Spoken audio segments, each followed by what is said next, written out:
Welcome to the Quiet Warrior Show, where we help top leaders find their pathway to incredible success and a lifetime of happiness. Here is your host, Tom Dutta, the Quiet Warrior. All right, everybody. Welcome to the Quiet Warrior Show. It's Tom Dutta. I am your host, and I'm excited. I have a guest in the green room who's going to knock your socks off. There is a incredible story that she has to tell, and I think she connects on many threads to my life and my story. First of all, I want to tell you we're live streaming. It's the next generation of broadcasting. This is a podcast, but you're seeing us live across Facebook, LinkedIn, YouTube, and Twitter. What I want you to do is smash the like button, subscribe to the YouTube channel if you're on YouTube, and that's going to get you to receive the production when it comes out. Also, it helps the show. It helps us get more ratings for the show and honor our guests episode when it comes out. What I also want to let you know is that this is a live taping. That the feed will have the show on it as it is in its raw form. That'll be left there, so you can go back and watch it if you're interested to do that right away. We'll pull that off once we've produced the podcast, which will be released across an international podcast network. And we're creating a YouTube premiere video, and that'll go up and be released as well at the same time. So we're really excited. If you are on, you can go into the chat box and you can communicate with the host. And I'll put your comments on the screen so that my guests can see them. Let me tell you a bit about who I have in the green room ready to come out. Retired Lieutenant Colonel Kathy Lowrey Gallowitz. She is career Air Force veteran, served as public affairs officer and a nurse, has a master's degree in nursing and political science. That's her practice. That frames her practice and perspectives in her work. It was her life's calling to design and lead a never-done-before military outreach program in Ohio in response to the 9/11 or 9/11 to educate and engage civilians and support the troops and their families. Now, she has written a book. We're going to hear about that. It's pretty remarkable what she did with that calling related to 911. While not serving in uniform, she's established and managed Buckeye sports and orthopedic specialists, was a president of the Pickerington Area Chamber of Commerce.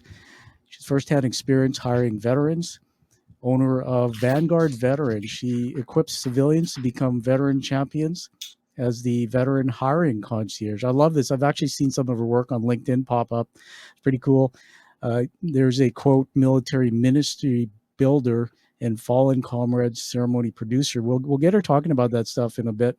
She also coaches volunteers how to create military ministries, and more on that in a bit, and serves as the chair of Arizona's Governor's Veterans Service Advisory Commission. And so everybody, the highlight really is at the end of that bio. Her husband, Ed, is a retired career active duty soldier, 4 combat tours together, 6 sons, 1 daughter, 3 grandchildren. I mean, this lady has done a lot in her life, and I can't wait to get to the real backstory and the incredible story. So let's bring on to the show Kathy Gallowitz. Welcome to the show. Hey, Tom, thanks for having me. Glad to be here. Oh, it's so awesome. And I'm just going to be transparent as I am. We had a near miss. I had to reschedule for various reasons. And I had a chance to really learn more about your story and there's some stuff going on in the background there. So let's just have some fun with that. I see there's a little fuzzy bird up. Tell us about what that is. Oh, well, actually, that's my husband's. My husband is a lot like me, but I call him the version of me on steroids. I thought I was patriotic. Man, he is super patriotic. I thought I was outgoing. He is incredibly outgoing. So this was really his eagle. I think that pillow is mine. My son made that for me, my oldest son. But that eagle's just a plaster one. It was part of his eagle collection. I was like, oh, Ed, this will be a great background for interviews or Zoom calls or whatever. So that's all I know about it. It's not really mine. It's his. Well, I love it. And my brain is Actually, my brain actually goes from all the quadrants. It's just wired so strange. And just to warn you, I laugh at things I'm not supposed to. I don't laugh very well. These muscles, they hurt when I do laugh. So I have this dark sense of humor. But, I was thinking back to this when I grew up as a kid. My father, who we'll talk about him too, he was a military commanding officer in the British and then Canadian forces. We used to watch MASH all the time. And of course, anybody knows the great show MASH. And so when I first saw your background, I saw that file cabinet, and it reminded me of Colonel Potter's office a little bit.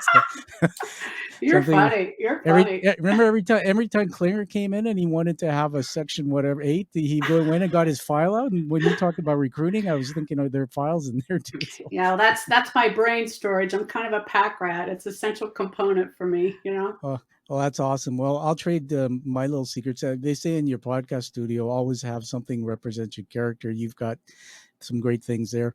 You can see behind me, there's a replica of a real brain. And many of my followers know I had a brain injury in 2018. Uh-huh. Yeah. And play a little guitar, and escape into that. But the biggest part about my studio here is all the great books that my guests have written, and I'm always honored when they sign them and they give them to me. Oh, okay. And I think what I'll be doing is creating a time capsule. But I'll get you one of my books. I'd love to do that for you. Just send me your address. I will, and you know what? Because we're international, your book would have landed in Canada. I'll take it to a special place here that has a little bit of a military connection, and take a photograph with it. How's that? Thank you. I'd love that. Appreciate that, Tom. All right. Well, Kathy, you were telling me something just offline. There's a very special, something big happening August 6th. Tell us about that. Absolutely. My dad, Captain Ralph Leon Spaulding, is turning 90 tomorrow. He lives in the greater Northwest. Yes. All right. That is fantastic. Thank so you. Exciting. So 90 years old. So why don't we do this? I would love to, I'm going to accelerate and release this show, which I never do, but in honor of the birthday and everything you stand for, we'll get this out tomorrow, and I'll make sure you get all that. So we'll dedicate the show to that birthday as well. How's that? I'm so grateful. That is just so wonderful. I really appreciate you speeding it up and honoring my dad in that way, because he did teach me to love my country, to love military service, and to believe in myself. So thank you, Tom. Oh, that's awesome. Right, so everybody, the show's about the hero's journey narrative, and I always poke our guests before they come on and say, look, check your ego. I want to hear about the whole story. What was the beginning? How did you arrive there? And let's not hear just about all the success, but there's always the ups and downs. And so Kathy wrote me some notes here, and I'm just going to read a couple small things here. And this is the one that I'm so proud of in the service part. In response to 911, as a military officer, I designed and led a new statewide outreach program to engage civilians. And again, I mentioned that up front before Kathy came on. We'll get into that next. But I said, so where were the tragedies, or where were the challenges, getting to that point? And here's a few things that you wrote to me, Kathy. I changed high schools middle of my junior year in high school after living somewhere for 7 years, and even I had known and moving to Keflavik, Iceland, to graduate from high school. That shaped part of your life a ton. Parents, I'm just going to read a few of these, and we're going to get into just having a discussion. The parents were alcoholics, but not abusive. Now, my father was an alcoholic. He wasn't in the Army, but the same background. So being raised an Army brat, that caught my attention. Dad was career military, strict, distant. My mom's alcoholism and suffering wounded me more, but certainly my father's emotional distance shaped me. Married an orthopedic surgeon who was abusive and a narcissist. Yikes. Okay, we'll have to explore that. Son survived leukemia. Oh, my goodness. Other son recently had stillborn baby. The biggest influence on me was growing up as a child of an active duty Navy guy. Before the age of 35, I'd lived in at least 20 different communities. The reason I came out pretty whole from my marriage was that I went into it strong and resilient from all the moving I'd done. Oh my goodness. Well, this is where you get to be vulnerable. And I know in the Army, like, we got to be out there on this. My dad, I was born into this world, Kathy, with no neurons that had any, or neurons that were empty. Oh. And taught in the military way. I mean, I was born on a military base, and your brain doesn't know any difference, but my brain was wired to don't cry, be the best. It's not okay to say you're okay, and all that stuff. So talk about some of these things here. I mean, you're somebody who's remarkably different, because I see somebody who's come out of all those beginnings and it shaped you, but you found resilience and positivity. Tell us more. Ooh, that's a big question. I'm not even really sure where to start. But first of all, I want to say that vulnerability is not an easy thing for a lot of people, let alone military people. Okay, and so when I was invited to come speak with you, I was like, wow, this is going to be different. Because honestly, I don't share the things that you just read publicly, honestly. But okay, everybody, come back and watch this, because this is a teaching moment. This is actually why you're on the show and why I love your story and you, because it is hard, but that hard is where we grow, and so I want to honor that. Keep going. Well, I've certainly spent time in my life reflecting about who I am and what I want and why I am the way I am. And, we all experience pain and trauma and suffering, or at least as I understand it, about 2/3 of us do. And, I think I've had my fair share. But, the title of your podcast was to look behind the mask of an Army brat. Well, buddy, I'm not an Army brat. I'm a Navy brat, just for clarification. But that was my Freudian slip. I'm half it's all blind. good. I'm half blind here. It's A all Navy good. brat. Yeah. But all kidding aside, we do have a sort of an inherent rivalry between the Army and the Navy, and so I am a Navy brat. Yeah, I've seen those football games.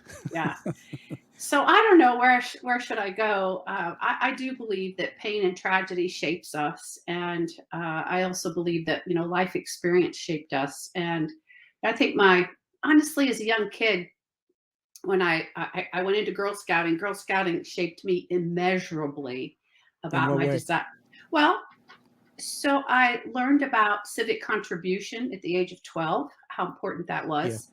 Yeah. I had my first leadership opportunity at the age of 12. The adult leader came to me and said, "Hey, would you like to be the girl leader?" And I was like, "Well, yes." I don't know what that means, but that launched me. And then, oh, by the way, my love of the great outdoors, just but civic mindedness and leadership propensity. How about that? I've been on both of those journeys since age 12, since I can remember. Yeah.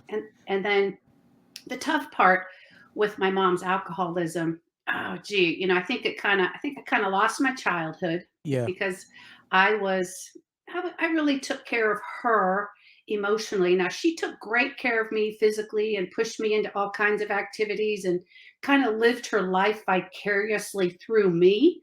Yeah. But it just broke my heart to see her suffer. Was it, do you mind if I just ask, was it genetic, or was she always an alcoholic, or how did that manifest? I will say that alcoholism runs in my family.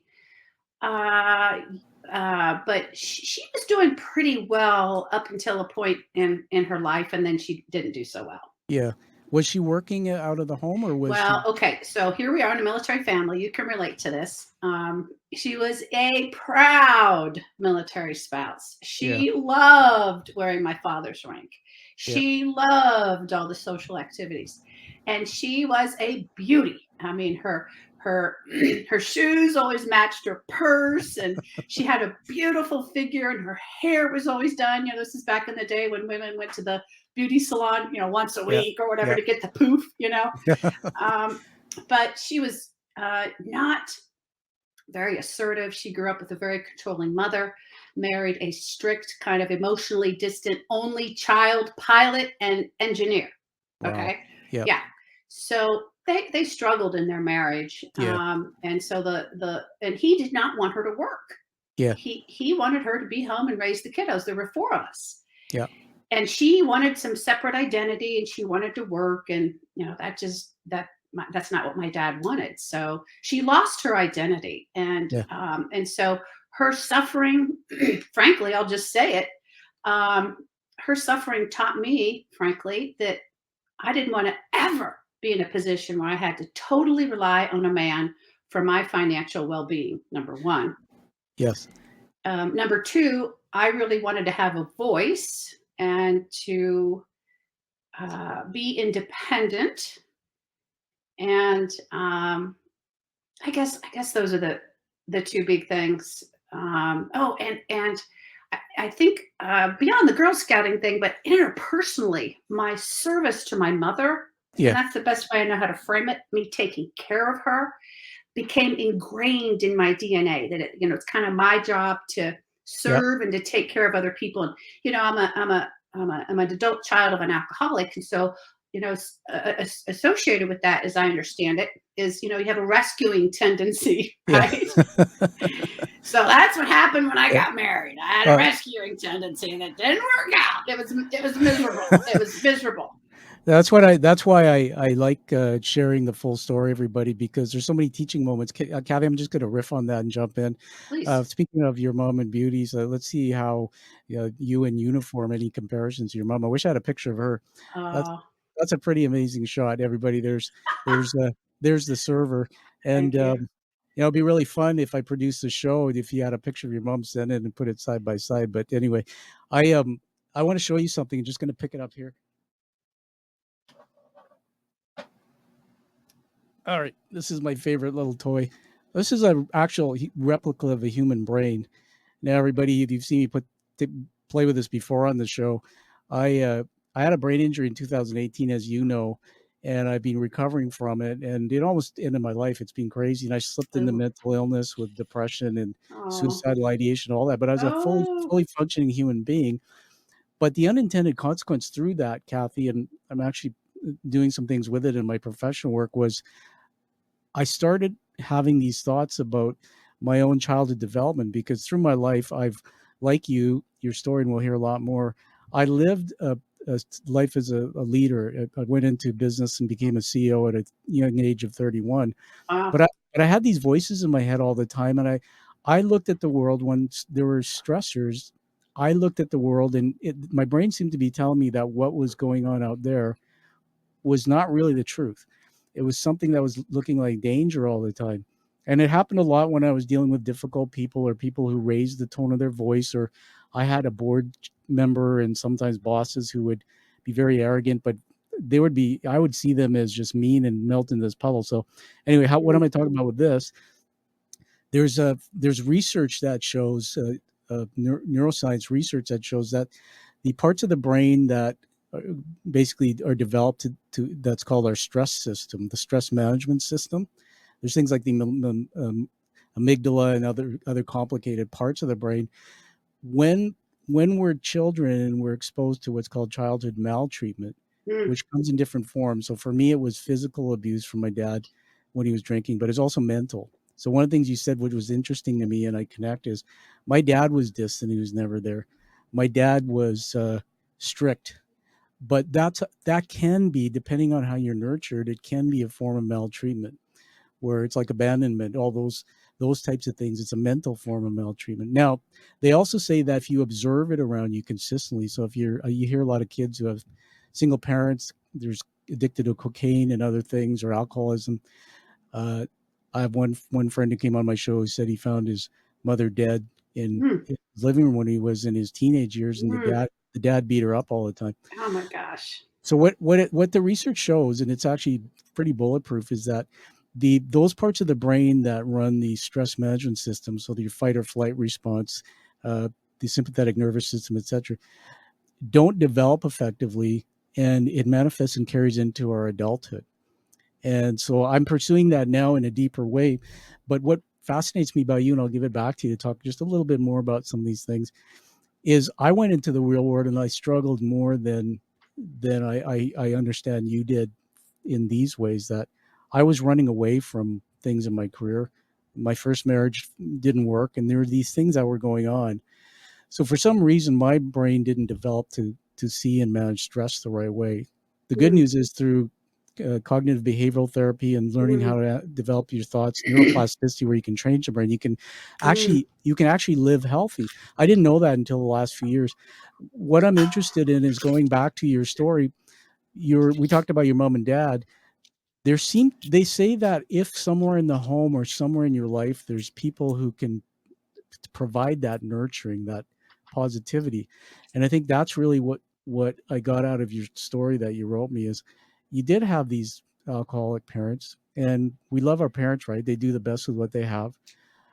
However, you said they in different ways, they cared for you, right? They looked after you. Absolutely. my mother was very nurturing to me. She was unhappy and she was drunk quite a bit. But prior to that, in the younger ages, I don't know, I want to say maybe up to 12, I'll just pick that age. She was very nurturing when she was happier. My father, he was a good standard setter kind of thing. Yeah. And I felt like, I don't know, early on, I learned like, I'm going to not only meet expectations, but I'm going to beat the expectations. And I'm going to be the golden child. I just assumed that role, right, in my family. Were you the But eldest? I was number 2 Okay. out of 4, but my older brother chose to kind of withdraw. He was much more of an introvert. Yeah. And I've never been really an Yeah. introvert. But so my father, who turns 90 tomorrow, how Yeah. about Oh that? my goodness. Let's give him a hand. My mom died at age 52, unfortunately, from sorry lung to hear. cancer. That was Th- very hard. This for your father. I'm going to make that clear. Oh, very nice. Yeah, All we're right. having a big party for him. We're headed out Oh, here soon. But my that's father loved me. I know he loved me, and Yeah. he was a happier guy at home when he was drinking. When he was sober, and he was not as happy. Now I want to give him credit. I think he's been sober now for like 40 years. I don't know, and throughout the years he's gotten softer.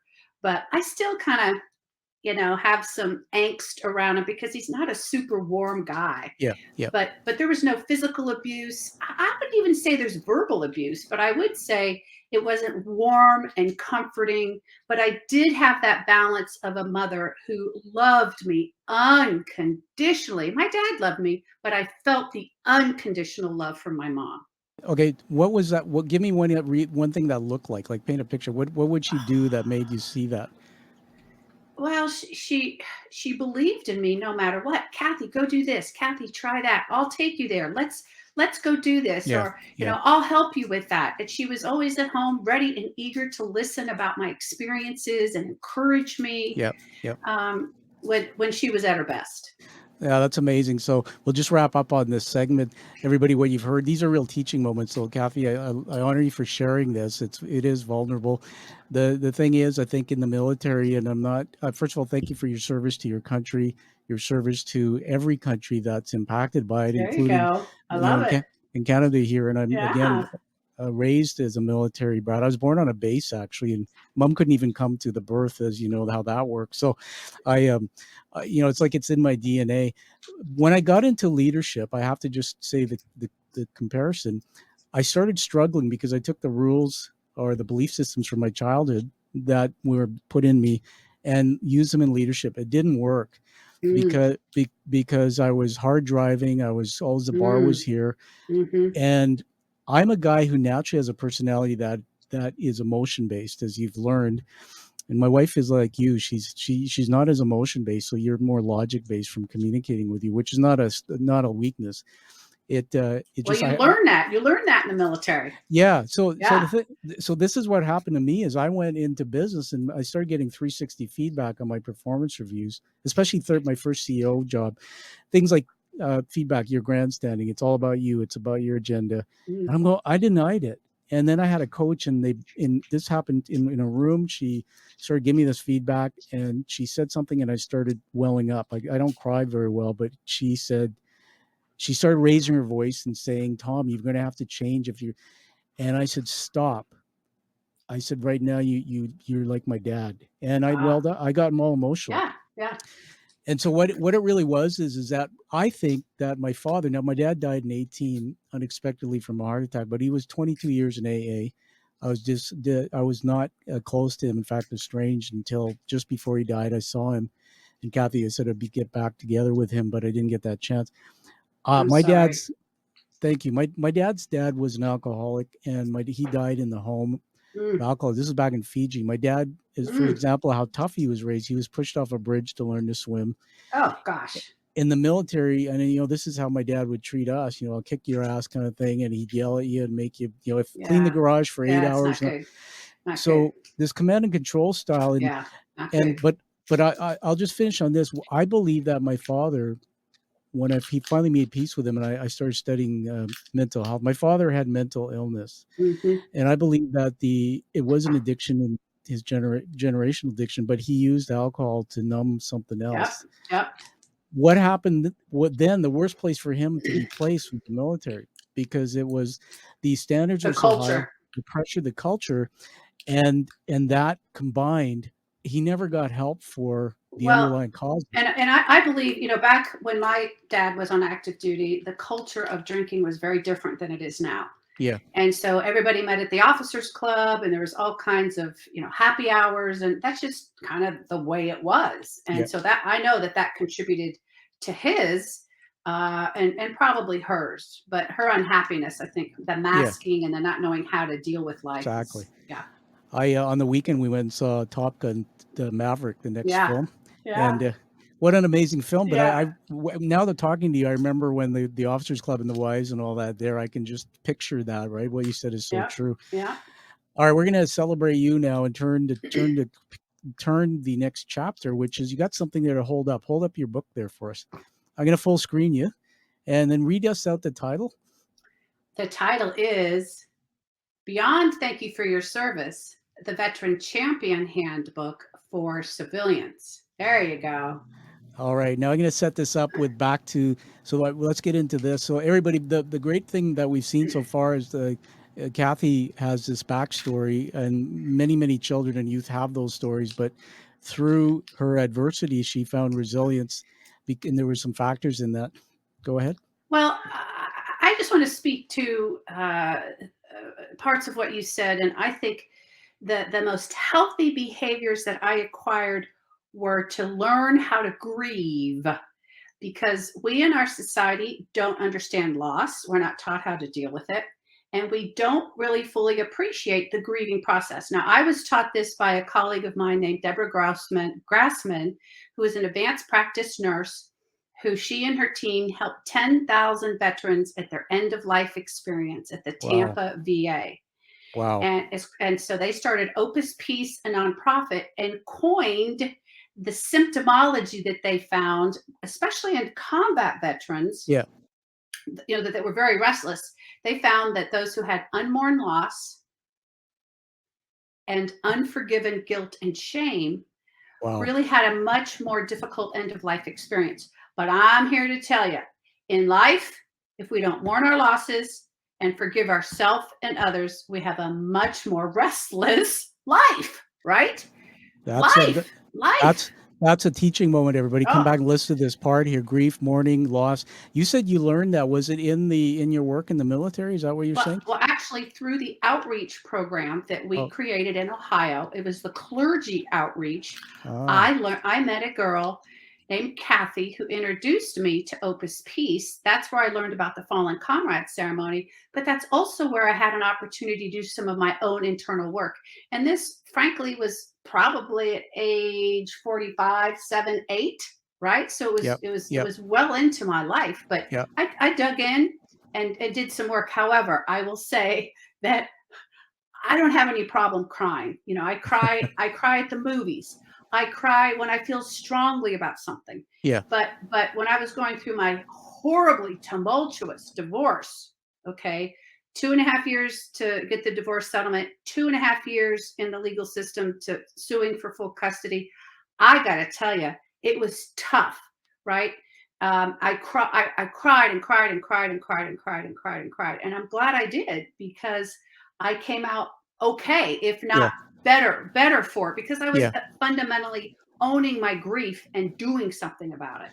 Yeah, thank you. And did you have children through that divorce? Yes. So I have 3 amazing sons. And when you were talking earlier, honestly, I fear for their development as they have been exposed to narcissistic rage and narcissistic injury, right? And how they handle stress, and how they learn to have strong relationships. 2 of them are married and have wonderful wives who are wonderful for them, and I just expect the best things for them. My other son's not quite yet found his partner. Well, I honor, first of all, my 3 sons. I'm thinking about a TV show now. Yeah. But that's my story. I have 2 brothers. Okay.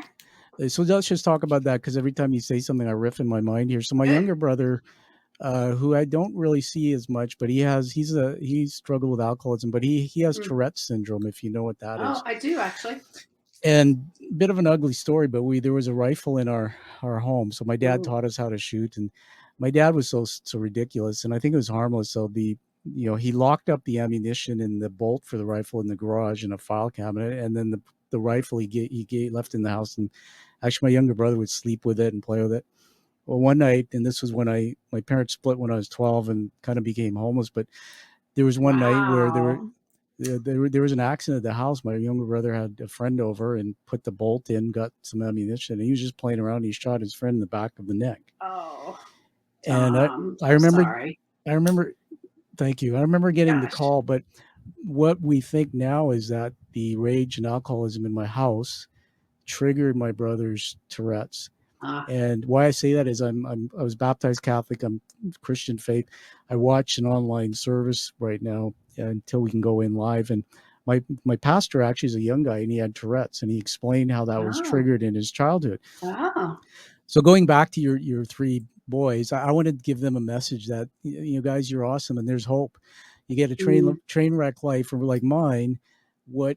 Here's what I finally realized. You can't walk through life on your own. So I say that, as a business executive, I had a coach and all these people around me. I think everybody should have a psychologist or a psychiatrist in their yes, care team. yes. You get a checkup from the neck up, and when you learn. That's good. That's good. When you learn what I learned and what you just said, Kathy, about the impact of grief and things, that's exactly it. And we don't know, but there's actually tools available that I learned where we have a choice. We can choose our thoughts. We can replace the meaning.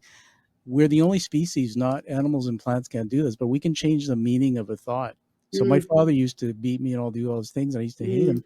I've actually, through neuroplasticity, which is just hacks using drills and doing repetitions, change the meaning of that to the good things of my dad. And it's Oh, constant work. So that's the message I want to send to that's anyone who's wonderful. gone through these. I just want to say, Tom, I applaud what you're doing and your willingness to be so vulnerable. And my heart goes out to you for the trauma that you've experienced. I'm sorry you had to go through all that. Thank you. Well, you know what they say, in every adversity, there's a gift. Here's another story quickly that when I had the brain injury, actually my doctor said, because I slipped into depression and we didn't know how bad it was. She said, get your, pardon my language, ass out there and do something physical or your brain's going to shrink. Oh, I applied to Costco and Starbucks. Now I'm a executive. I own my own company. I went from that to nothing. And I went and did a night. I never done it before, night stalking till midnight every night. wow. I banged my body. It was hard. I wore a cross and I prayed all the time. But you know what? Good for you. I got promoted 3 times. And the guy, here's what they said to me. He said, how do you work like that? You're so quiet, but you do the best. And I said, everything my father taught me when I was a kid, not put your hand out, be the best person in the room, stand out for what your greatness is. That's what got me through that time at Costco. And so Good for you. despite how tough sometimes our parents' situations are, there's always good in it. So let's talk about the book, that program. So you launched this. Just tell us about that program. There's so much in that. I want to kind of punctuate one message, and that is that I fundamentally believe that when children have one solid, loving parent, that will save them. That's right. And that's just really important for anybody who might be listening to this, experiencing some of the things I've experienced. Go get the checkup from the neck up, and get grounded and get solid in your beliefs. Pray a lot, lean on God, and love those children all over the place, all the time, and help them get through life. Because if you're dealing with alcoholism or abuse or anything else, it's just really brutal. Well, what a great message, and also just add to that just remember, we have to acknowledge that if we come from that maltreatment, we don't have what Kathy said is influencing us. We have underdeveloped brains that don't work the same way, but we can actually find ways.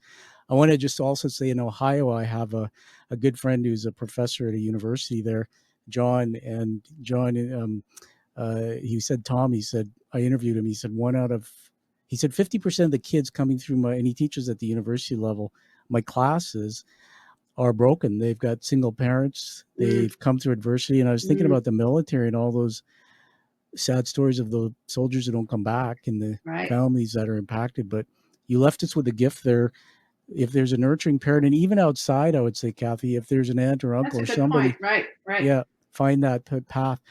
So I'm just going to read this again off my screen. In response to 9/11, you designed and led this statewide outreach program. Tell us about that more. It all started when I was at the 121st Air Refueling Wing in Columbus, Ohio. I was building a mission-driven community relations program. So what that meant was that we were inviting employers out to take rides on the KC-135 aircraft and to get up close and personal with the airmen at that time at the base to help them understand, oh my goodness, the level of professionalism and can-do attitude, and to help them understand the capability of the Air Force by taking them up in this flight and really trying to educate them and inspire them to believe in their military talent and to want to support them in ways that weren't just, being compliant with the law, USARA, that mandated that they keep the job. And so it was really trying to keep the employer on our national security team. Yeah. So the Adjutant General, the commander of the Ohio National Guard at that time, was Major General Greg Waite. I call him the citizen mobilizer in my book. He was like, oh, this is good stuff. We need to do this statewide. So we built a team of about 4 people, and the cornerstone of it was employers. So as the veteran hiring concierge, I learned when I had my business and had firsthand experience hiring veterans, oh my gosh, the work ethic, the mission focus, you can just count on them. But so back to the program. So the cornerstone was employers, but then we reached out to healthcare providers, lawyers, educators, leaders of diverse communities, and clergy. We hosted events so they could meet soldiers and airmen. We took them to the different bases, gave them a ride in a helicopter, maybe a tank ride, maybe, kind of just expose them to all the equipment because that's fun. Absolutely. And we could get them out there, right? And then in some cases, we built military civilian coalitions because the events were to inspire them. And the coalitions were to engage them in ways that created mutually beneficial activities and services. So we had a coalition for healthcare providers, a coalition for clergy, and then we did something called the Employer Advisory Council with employers. And at that point, typically brought in the larger corporations to have them talk about their best practices. And so what did that do? It buoyed up the level of best practices, gave people fresh ideas, and really shaped the landscape for sure in Ohio about why is veteran talent valuable and what do we need to do to interview and retain them, and what does that look like from a military perspective and some of the military culture pieces. So I'll just keep talking. Keep going. In 2016. I retired, and it was just so heavy on my heart that there's so much work yet to be done. I mean, there are 40 to 45,000 nonprofits across the U.S. that do great things for military people. How many? 45,000? Yes. That's as I understand it, right? And some nonprofits are great, some nonprofits are not so great, but there's a sea of goodwill. General Dempsey, Joint Chiefs of Staff, used to call that, and there's certainly a sea of goodwill, but it's fragmented, it's not coordinated, it's sometimes not funded, and it's overwhelming for people who are getting out. DOD and the VA are trying, they're doing good work, but what really hit me was that there was nobody in America whose job it is to educate our citizenry about how to become veteran champions. And I saw firsthand when I was working. I was just going to say, I see the Girl Scout coming to the rescue here. Is that right? I see you. I see Kathy coming to the rescue here. Let's fix it. That's probably true. That's probably true. Yeah. At least I have big ideas and a passion that's got more need than I have energy. But no, but you know what they say, that everything, I think Yanni was a performer, said everything's created twice in the world. One first in thought, second in the physical equivalent. So you had a thought and then you created. So keep telling it. The thought is that our citizens have so much to offer. I saw firsthand the joy, the satisfaction, the enrichment that came for citizens Yeah. when they were doing good stuff for people who defend freedom and sacrifice so much for us. I mean, their joy is almost palpable. I mean, you just see it all over their face, right? And Yes. people want to do more. People Yes. want to, but there's not, in essence, a process, a person, anything to help people with practical strategies. So the book features about 20 mostly Ohioans. Show us again the book while you're doing that. What'd you say? Hold that book up again. Well, we didn't get the full shot. There it is. Everybody, we're talking to the author of Beyond. Thank you for your service. Keep going, Kathy. It's awesome. And the essence of it is so that civilians can become veteran champions. And so these somewhat about 20 different civilians, people have never put on the uniform. They give practical, easy to do tips on how to be a veteran champion. What is a veteran champion, you ask? It's someone who promotes quality of life, workforce, and community. Yeah. I contend that if you take the time as a neighbor and a community member to develop a relationship with someone who served, I was getting so excited about what you're doing there. I was just giving all those people that applause. Go ahead. You can do it again. I kind of missed it. To all of the volunteers out there, there we have it. You want to know the other side of this, and this is a controversial angle, which I say it just to create controversy.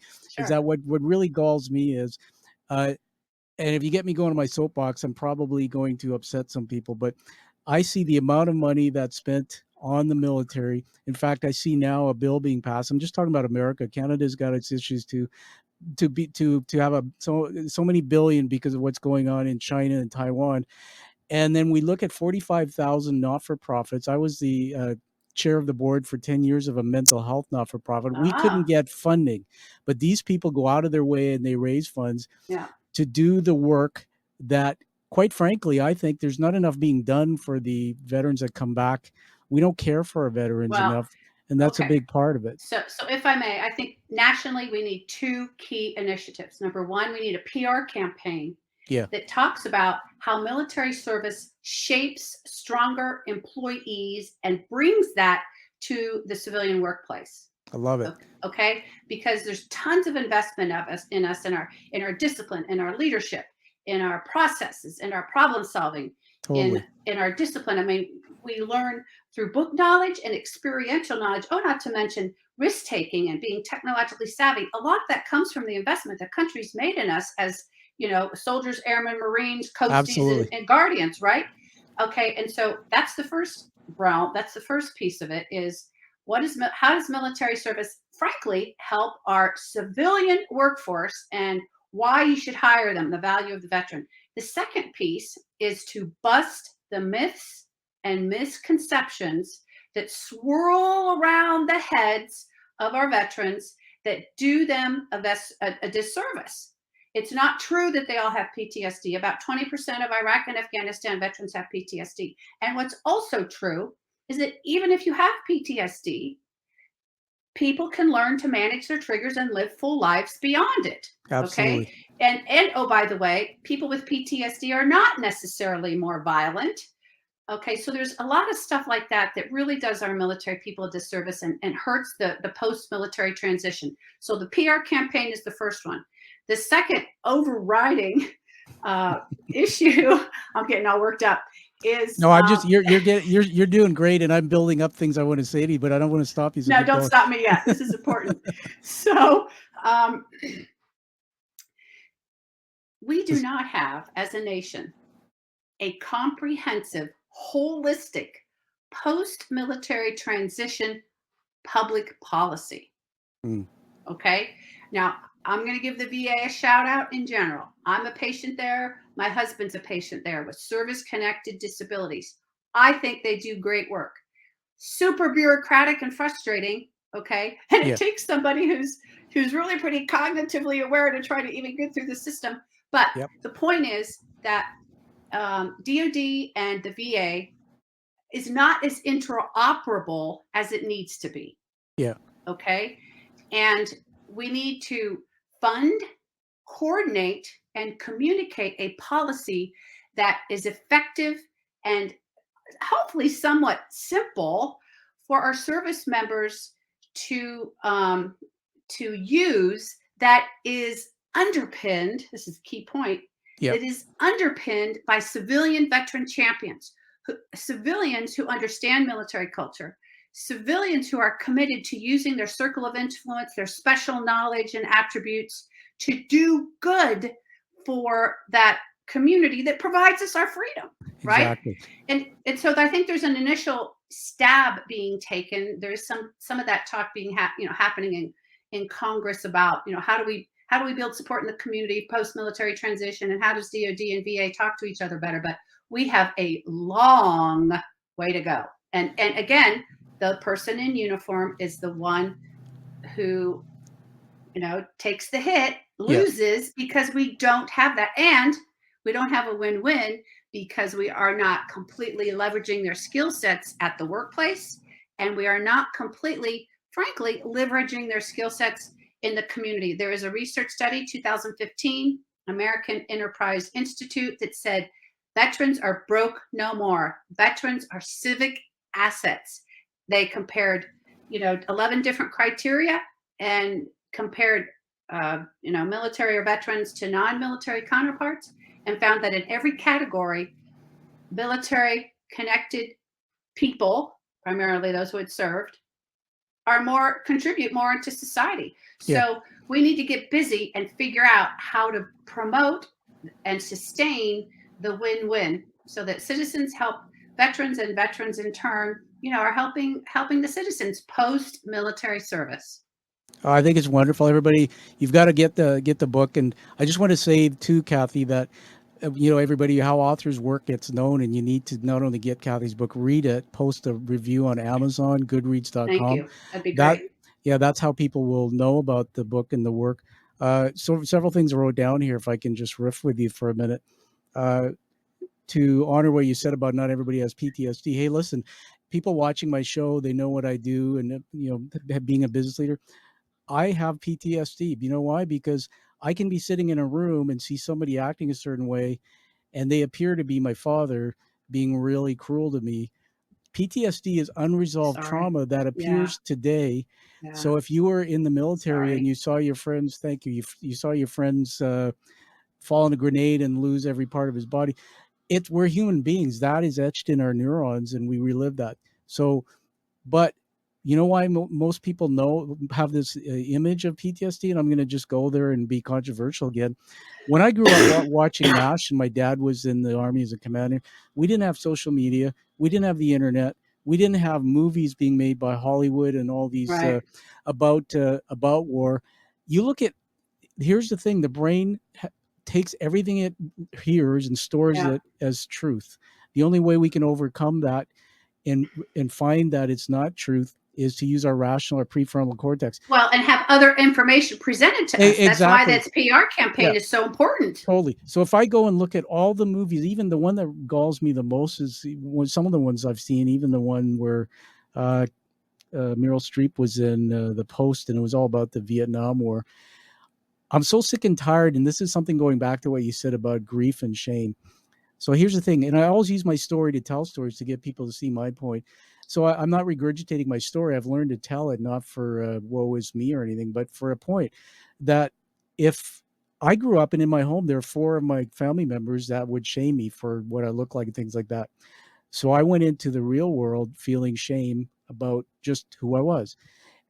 If I went into the military to serve my country, and if the people up here are supposed to have my back, make political decisions that I don't get or that are wrong, a false war, whatever this is, and I come back and all the people that are supposed to love and nurture me are shitting on me, saying, then that's not only is that that's shame, and something that I've learned through my studying of brain science and when I went through my therapy for mental illness, is that the emotions, Kathy, of shame the emotions of shame and guilt sit side by side. Here's the difference. If I was invited to your birthday party and I missed it, I can feel guilty. If I feel guilty, my action would be this. I'll be embarrassed, but I'll call you and I'll say, hey, I'll buy you a coffee. Let's go and I'll celebrate later. And I'm over it. I take a better path. If I feel shame, I go to my cave. It could lead to ruminating, depression, Yeah, yeah, anxiety. It could even yeah. lead to suicide. How many of these people coming back who are labeled and also made to feel, remember, if you're a vet, and I'm not a vet, but I come from a military family, if you come back from, doesn't matter what you do, and you hear enough times PTSD, you're not good enough, you're not worthy, your brain actually through neuroplasticity can teach itself to believe that. And so we need to, not only did what you said about the campaign and all this, but we really need to go back and think about the narrative that we're Well, creating. and let me kind of clear up as I see the narrative, if I may. Okay, I believe what you were really speaking about was how we treated our Vietnam veterans and the shame that they probably carried with them for a long time. About 30% of Vietnam veterans have PTSD in their lifetime, as compared to the 20%, because the environment and the narrative is so different now. Hallelujah, praise God. You know, people do say thank you for your service, and people, I think, truly mean it. But the book is all about how do we go beyond that, and that verbal thank you and show of appreciation is really, really appreciated. Absolutely. But it's more than words. You know, actions. We need to act in ways that actually show our appreciation, that bring us, if you will, all the way home. And so the narrative is very different today. And yet, I think because of the media sensationalizing stories, or at least being able to share kind of the dark side of stuff, Exactly. that are associated with veterans, that it's easy for people to get the wrong impression. And I mean, there are so many wonderfully resilient, high functioning leaders and followers who have the greatest character, and Totally. want nothing more than to find their next mission and purpose. And so that's why employment is so important. That's why I'm so committed to helping employers find, hire, and keep veteran talent, because it's what's in their best interest. And oh, by the way, it's in our service members' best interest. And why military ministries are so important. A military ministry is a practical place to promote encouragement, friendship, and a sense of belonging, and a place to promote spiritual resiliency. Now, you don't have to be a nurse. That's my first career. You don't have to be a pastor. You don't have to be a pastor. You don't have to be a veteran necessarily to do this work. But, we need volunteers who will step out and say, yeah, I'm going to bring military connected people together, those who served and their families, or those who love them. Yeah, let's bring them together inside of our place of worship. I'm Christian, so that's where I do it. Doesn't have to be done in a Christian organization, but it's about bringing people together, finding out what their needs are. It's leadership 101. It's, hey, I care about you. Let me learn about you. How can we help you? What can you do to be a part of the solution? And then what I've seen brings tears to my eyes through my military ministry called Vet Connect.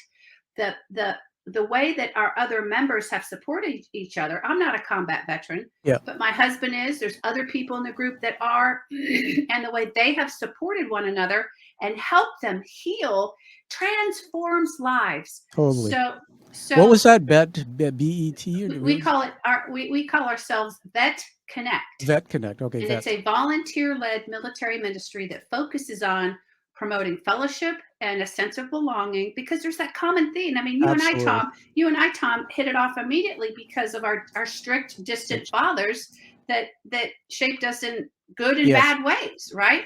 Yeah, and so absolutely. And so bringing that to the table around a theme of military service, and figuring out how to care and support, learning about military culture is important. Having a little bit of knowledge about leadership is important.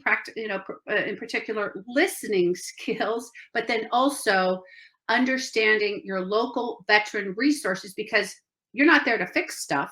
You're there to love on them. Not literally, but care about them, show appreciation, communicate with them.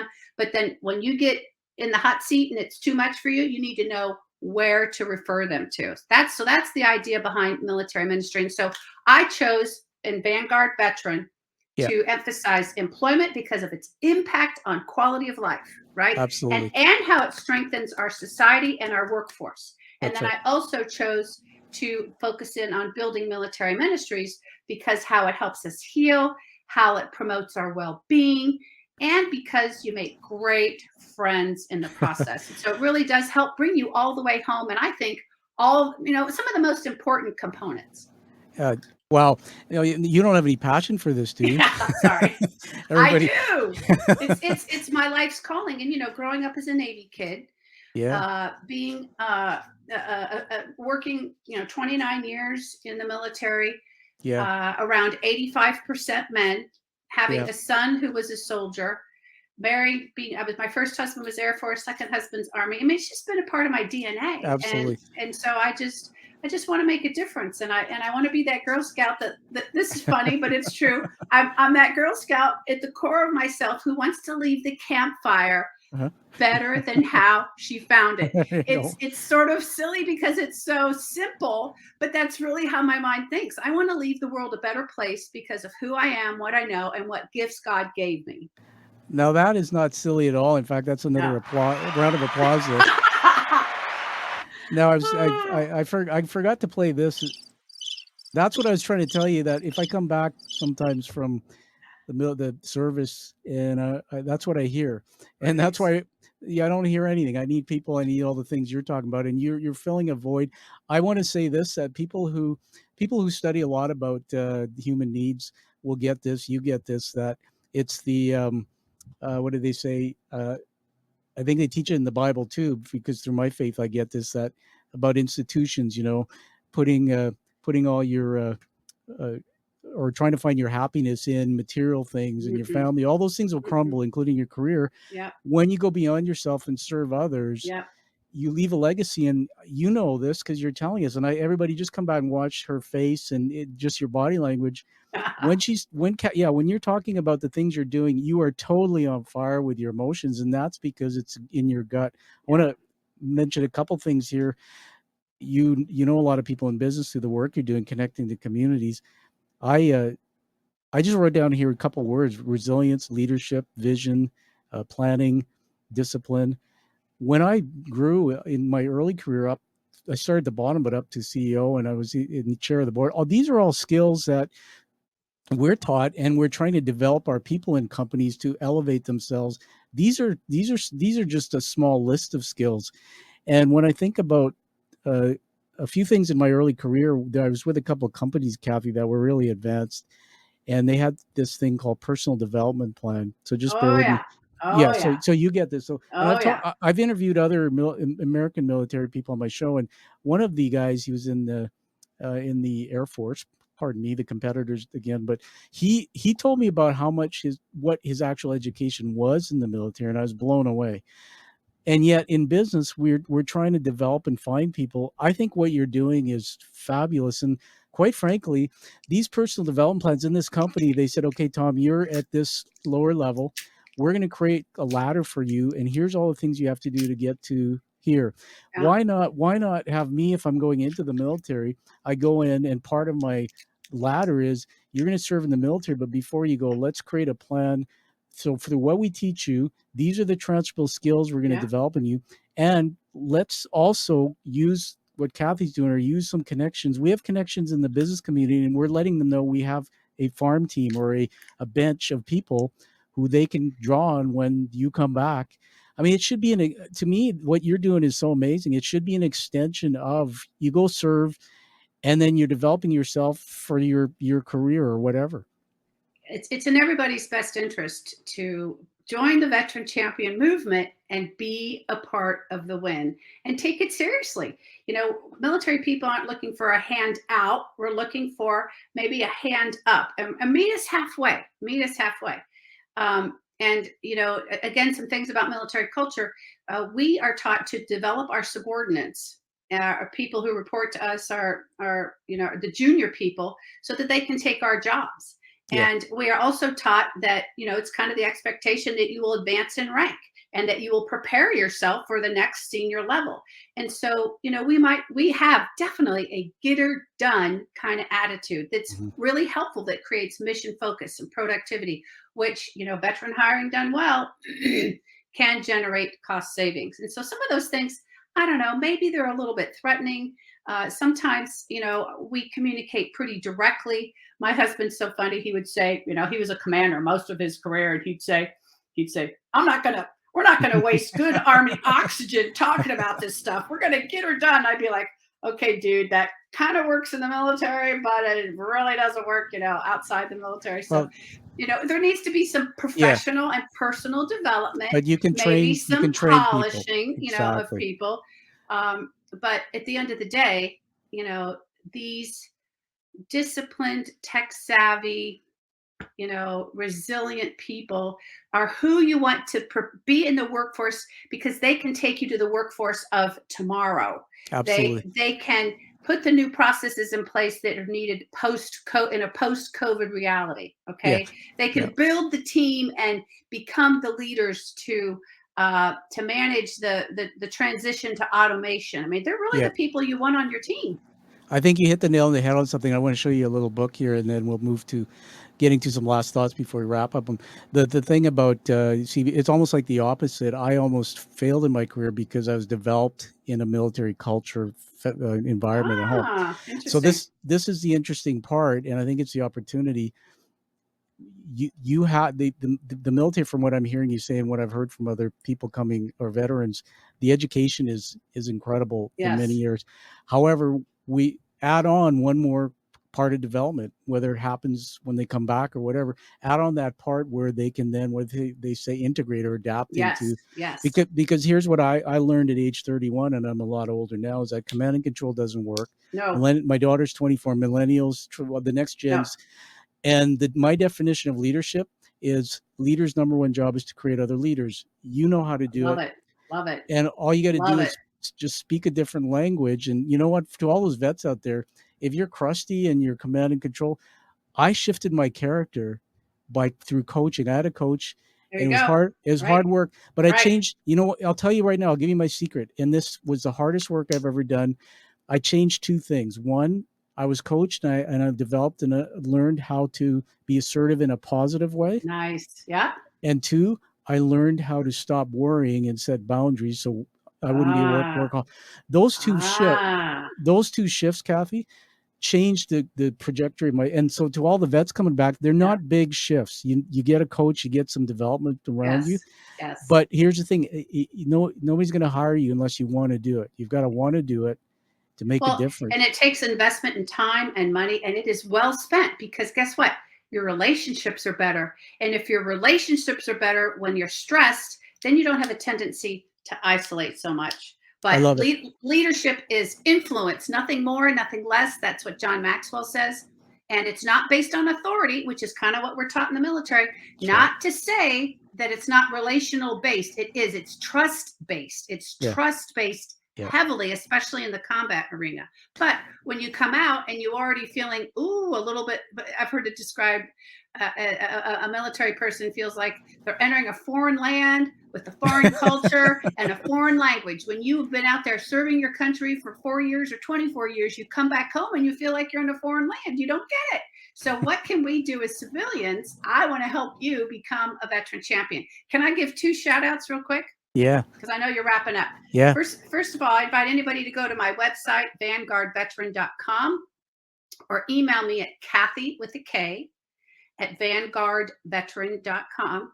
If you're an employer, I invite you to take the Veteran Ready Assessment Quiz to give you an idea about what the components are for being a veteran ready employer. And then I'd love to offer you a 30-minute complimentary consultation to see where you are and if I might be able to help you. If you have any interest in building a military ministry, I offer every first Sunday an hour coaching call at 7 p.m. Eastern Standard Time. And again, you can email me at Kathy at vanguardveteran.com.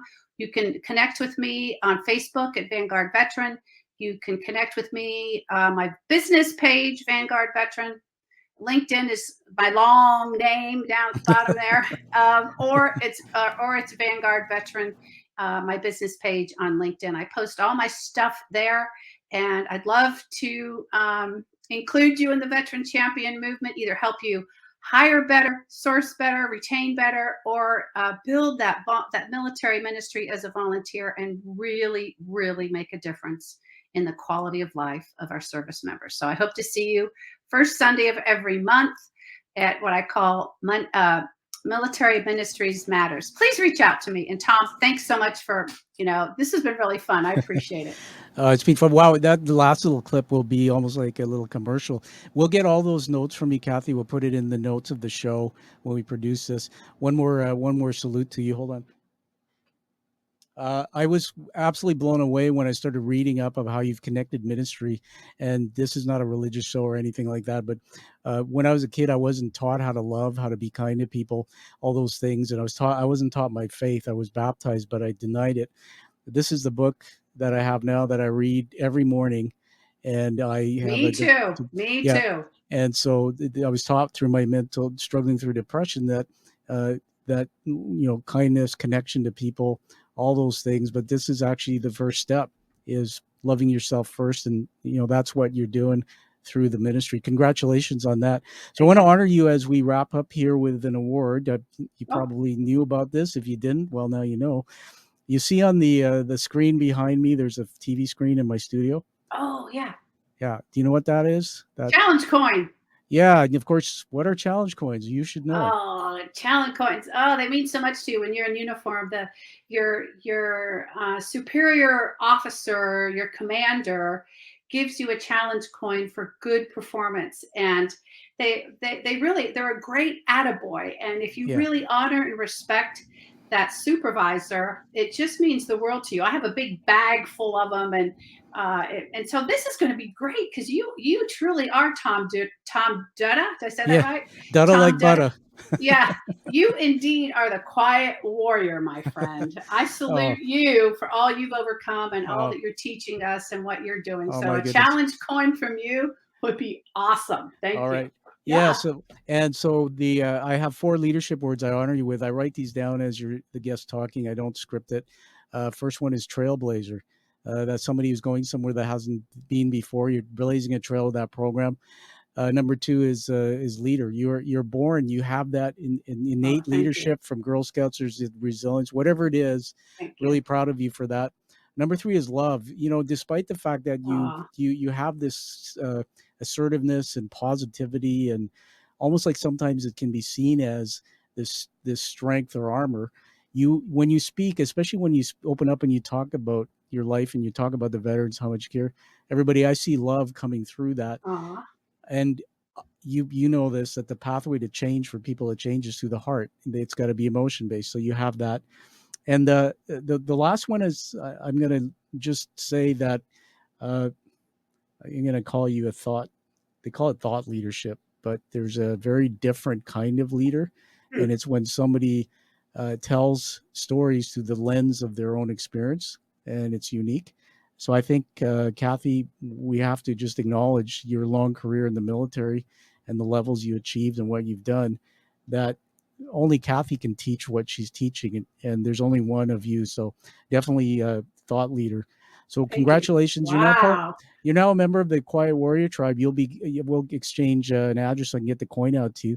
And when I receive your book, I'll take a picture somewhere. I've got a few spots in Canada here where we have a presence that represents the military as well. I'd love that. Thank you. And both of them. Yeah. And so everybody find that true passion and purpose, like you see Kathy done here with everything she's doing, which is amazing. And, find that life that you deserve and live that life the way you desire. Thank you, Kathy, for being here. Thank you, Tom. You're welcome. Thank you for listening to The Quiet Warrior Show. Create is a motive-based leadership development firm. www.kreat.ca